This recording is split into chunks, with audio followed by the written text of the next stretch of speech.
नमस्कार बच्चों, बीसीए वाले के ट्यूटोरियल में आपका स्वागत है, अभिनंदन है। और आज हम लोग पढ़ रहे हैं क्लास 10th का बायोलॉजी और ये बायोलॉजी का जनन चैप्टर है। पिछले कई क्लास में हम लोग जान चुके हैं कि जनन क्या होता है। जनन की दो प्रक्रिया होती है, एक लैंगिक जनन और एक अलैंगिक जनन। और पिछले जितने भी क्लास हुए हमने अलैंगिक जनन को पढ़ा और अलैंगिक जनन की विधियों को पढ़ा, अलैंगिक जनन के विधियों को पढ़ा। और आज हम लोग चालू करने जा रहे हैं लैंगिक जनन। क्या चालू कर रहे हैं? लैंगिक जनन, सेक्सुअल रिप्रोडक्शन। देखिए, सेक्सुअल रिप्रोडक्शन की बात अगर कर रहे हैं, लैंगिक जनन की बात कर रहे हैं, तो ऐसा जनन जिसमें लिंग भाग लेता हो। लैंगिक जनन में क्या कहता है? लिंग भाग लेता है। कहता है जनन की वह विधि जिसमें दो भिन्न लिंग, भिन्न कैसे होगा? एक नर लिंग है, एक मादा लिंग है, अर्थात नर और मादा भाग लेता है। इसे क्या कहते हैं? लैंगिक जनन कहते हैं। तो लिंग भाग ले रहा है, तो नर का जो लिंग का जो जनन वाला भाग है उसको बोलते हैं हम लोग शुक्राणु, और मादा के जो युग्मक होते हैं उसे बोलते हैं अंडाणु। नर से जो युग्मक का स्राव होता है उसे बोलते हैं शुक्राणु, और मादा में जो युग्मक का स्राव होता है उसे बोलते हैं अंडाणु। और सर, जब हम नर युग्मक और मादा युग्मक को आपस में मिलाते हैं, जब मिलता है, इस प्रक्रिया को बोलते हैं क्या? निषेचन। क्या बोलते हैं? निषेचन। यहां हम एक फिगर के माध्यम से दर्शा रहे हैं कि ये नर जनक है और ये मादा जनक है। इससे निकला शुक्राणु, इस तरह का शुक्राणु निकलता है, मिलियन शुक्राणु निकलता है एक बार में, 10 मिलियन 20 मिलियन शुक्राणु निकलता है। उसमें से कोई एक शुक्राणु और कोई एक अंडाणु आपस में मिल गया। यहाँ क्या हुआ? मिला, और मिलने के बाद वह निषेचित हुआ, और निषेचित होने के बाद वह युग्मक का निर्माण करता है, और युग्मक आगे चल के क्या करता है? जायगोट आगे चल के एक संतान का निर्माण करता है, एक शिशु का निर्माण करता है, इसको वंशज कहते हैं। ये प्रक्रियाएं होती रहती है। हमारे माता पिता ने किया, हम करेंगे, हमारा बेटा करेगा, हमारा पोता करेगा, इस तरह क्या होगा? ये प्रक्रिया चयन चलता रहेगा जीवन भर, है कि नहीं? और एक बात कहा गया है कि लैंगिक जनन जो होती है ना, वो अक्सर उच्च कोटि और बहुकोशिकीय पादपों एवं जंतुओं में सामान्यतः होती है। लैंगिक जनन जो है उच्च कोटि के जीव, हम लोग उच्च कोटि है, बहुकोशिकीय जीवों में और पादपों में भी होती है।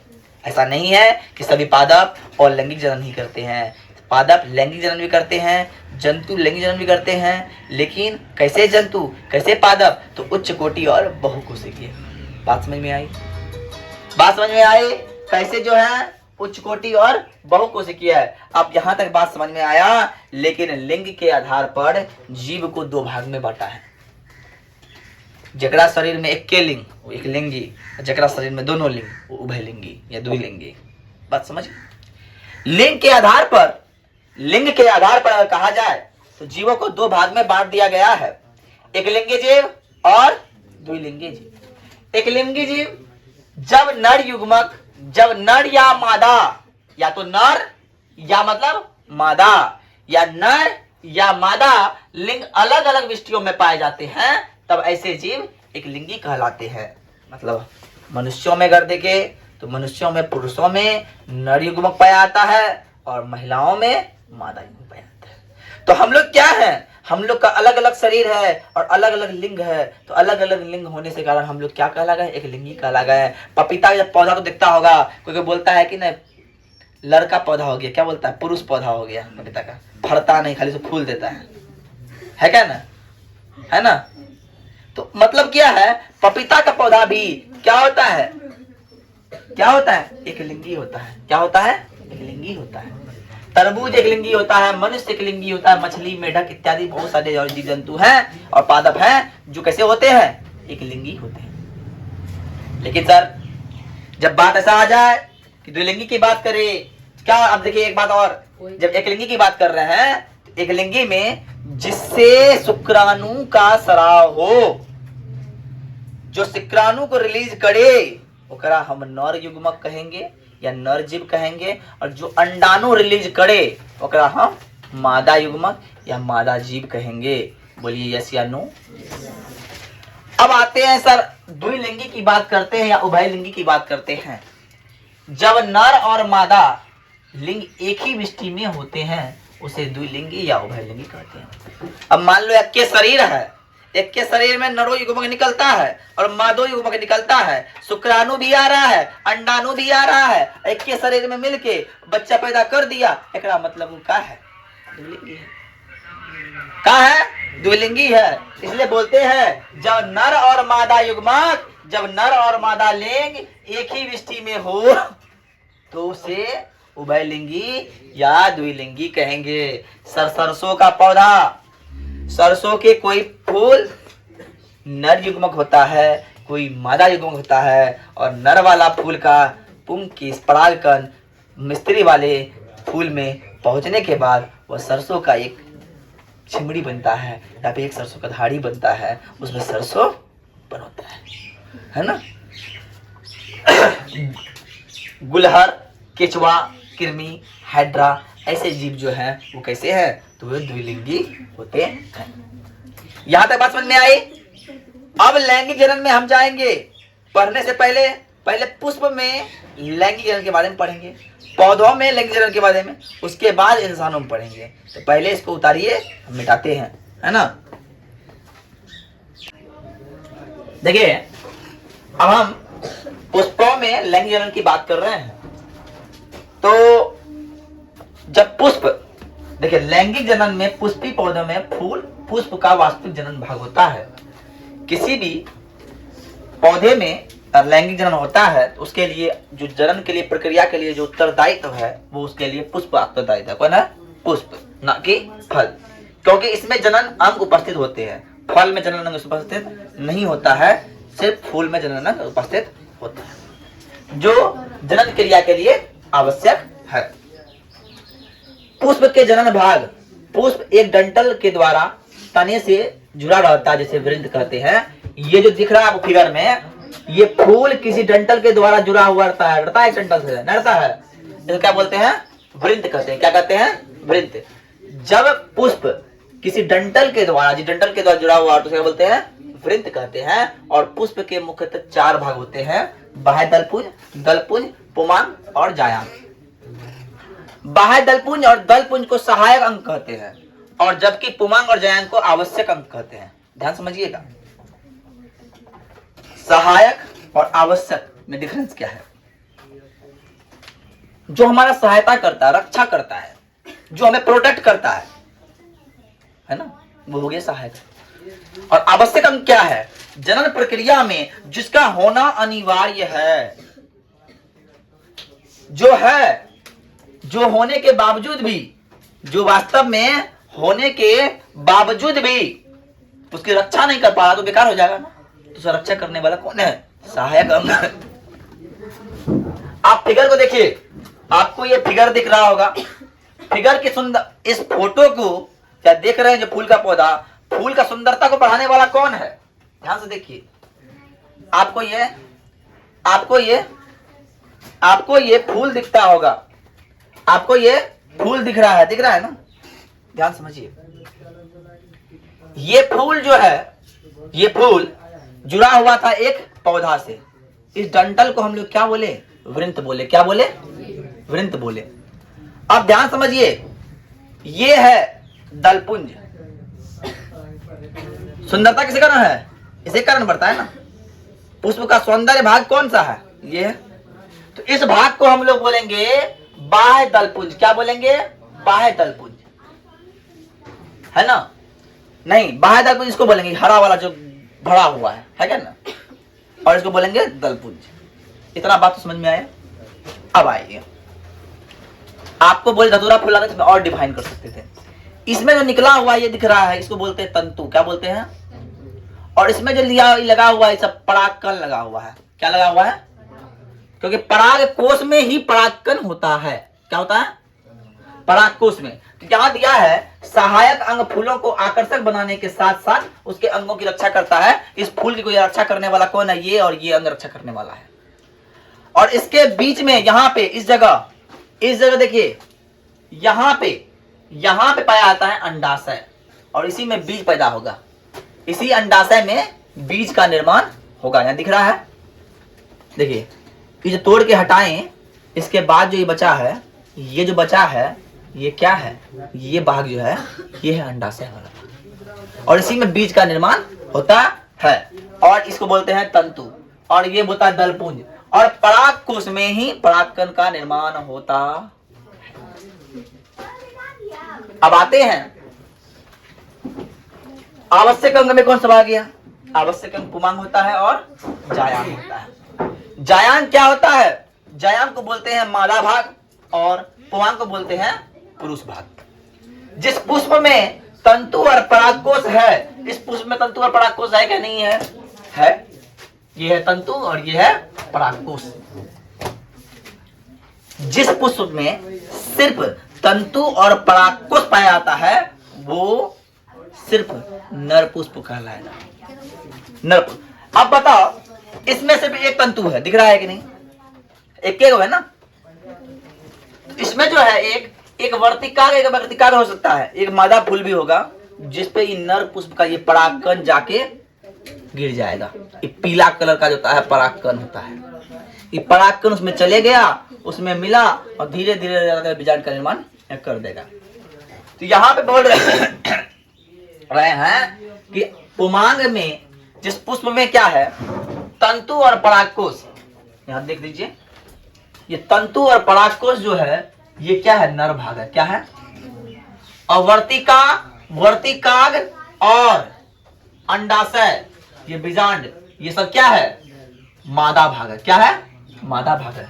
मतलब ये पुष्प का स्त्री भाग कौन है? स्त्री भाग है अंडाशय, वर्तिकाग्र, और जनन पुमांग पुरुष भाग है तंतु और परागकोश। ये पुष्प का हम लोग पढ़ चुके हैं। अब पुष्प में खुद पॉलिनेशन करने के परागन, पर परागन, स्व परागन बात होता है। परागन क्या होता है? जैसे हम बोलते हैं कि जब नर युग्मक मादा युग्मक मिलता है तो बना निषेचन करता है। फूल में जब नर युग्मक मादा युग्मक मिलके परागन करता है, मतलब ये किसी नर पुष्प का परागकण यदि किसी मादा पुष्प में आके मिल जाता है तो वहां निषेचन होने की जो प्रक्रिया होती है, इस प्रक्रिया को हम लोग परागन कहते हैं। क्या होते हैं? परागन। अब परागन की बात कर रहे हैं सर, तो परागन दो प्रकार का होता है, एक होता है स्वपरागन, एक होता है पर परागन। एक होता है सेल्फ पॉलिनेशन, है ना, एक होता है पर परागन को बोलते हैं क्रॉस पॉलिनेशन। ध्यान समझिए। अब पर परागन क्या है, स्वपरागन क्या है और परागन क्या है? तो पहला बात, परागन क्या है? किसी नर पुष्प का परागकण यदि मादा पुष्प के, है ना, परागकोश तक या वर्तिकाग्र तक पहुंच जाता है तो इस प्रक्रिया को हम लोग परागन कहते हैं। क्या कहते हैं? परागन कहते हैं। सर अब क्या बात है? अब परागन की बात कर रहे हैं, परागन दो प्रकार के, पर परागन, स्वपरागन की बात कर रहे हैं सर। तो सर बात यह है कि जब उसी पौधा के उसी पुष्प में, जैसे यहाँ आपको फूल दिखा रहे हैं, फोटो दिखा रहे हैं, इसमें नर युग्मक भी है और मादा युग्मक भी है, वर्तिकाग्र भी है और तंतु परागकोश भी है। वर्तिकाग्र क्या है? ये स्त्री वाला भाग है, और तंतु और परागकोश क्या है? पुरुष वाला भाग है। मेरा परागकण कहाँ रहता है? तो परागकोश में रहता है। और कहाँ जाता है? तो वर्तिकाग्र में जाता है। अब एक ही पौधा के उसी पुष्प से यदि उसी पुष्प के परागकोश से उसी पुष्प के वर्तिकाग्र तक पहुंचती है तो इस घटना को हम बोलते हैं सेल्फ पॉलिनेशन, इसको बोलते हैं स्वपरागन। पर परागन क्या होता है? किसी अलग पुष्प के परागकोश से परागकण का किसी अलग पुष्प के वर्तिकाग्र तक पहुंचने की घटना को बोलते हैं पर परागन। क्या बोलते हैं? पर परागन। ये होता है। तो ध्यान समझ में आया? अब देखिए पर परागन स्वपरागन क्या होता है।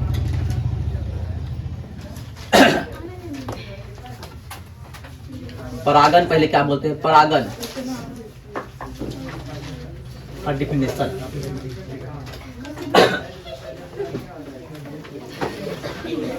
किसी पुष्प के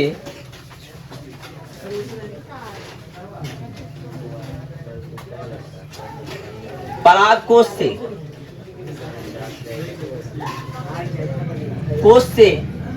अरे क्लास रिकॉर्ड रहता है, हल्ला मत करो। किसी पुष्प के परागकोश से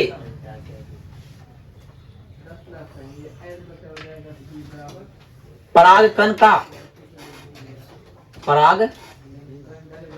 का वर्तिका तक पहुंचना परागन कहलाता है। परागन कहलाता है। और परागन की दो विधि होती है। परागन की दो विधि होती है सर। कितनी विधि होती है? दो विधि। एक को बोलते हैं सर स्वपरागन, और दूसरा को बोलते हैं परागन। स्वपरागन और परपरागन। सर स्वपरागन क्या है ना?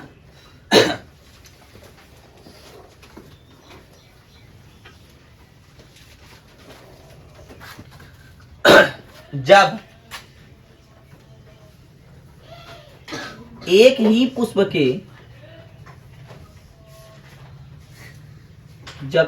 पुष्प के पराग कोश से उसी पुष्प के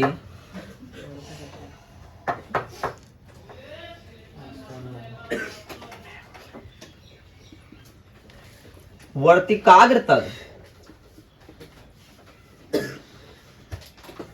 पराग कण का पहुंचना क्या कहलाता है सर? स्वपरागन कहलाता है। स्वपरागन कहलाता है।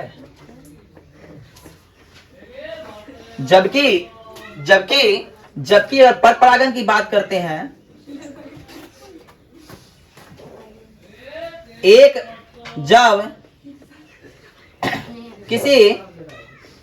जब किसी पुष्प के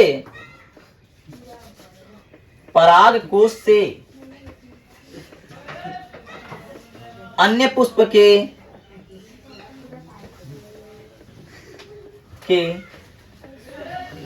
वर्तिकाग्र तक पराग कण के पहुंचने की प्रक्रिया को परपरागन कहते हैं।